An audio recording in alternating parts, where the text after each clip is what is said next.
Turistët dhe emigrantët poshtojnë numrin e pikave të këmbimit valutor.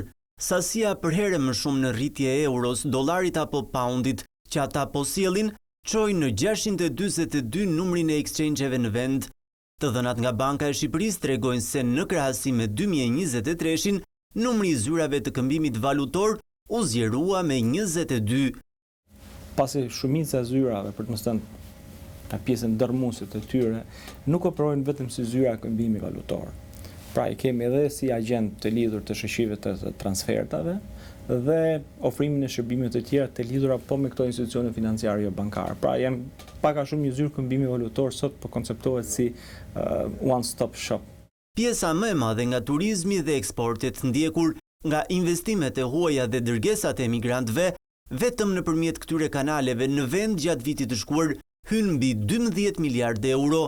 Për aktor të tregut valutor, shtimi i exchange-eve vjen edhe si pasojë e komisioneve të larta të bankave. Duke marrë parasysh që dhe sistemi bankar në një farë mënyrë ka burokracira të larta, komisione të larta. Kjo ka ndikuar në mënyrë të drejtpërdrejtë edhe në shtimin e zyrave të këmbimit valutor apo dhe institucione financiare bankare. Pra, kemi një shtim të institucioneve të parave elektronike në mënyrë të ndjeshme. Po bashkë me shtimin e flukseve të valutave, rritet edhe rreziku i pastrimit parave.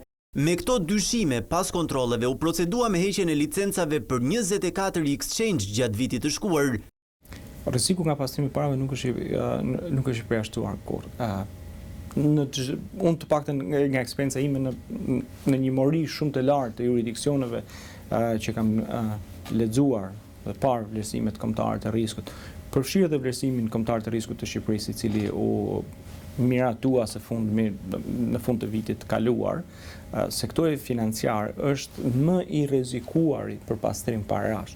Vetëm vitin e shkuar në 642 pikat e këmbimit valutor dhe bankat e nivelit të dytë u këmbyen mbi 12 miliardë euro. Ky është niveli më i lartë i shënuar ndonjëherë.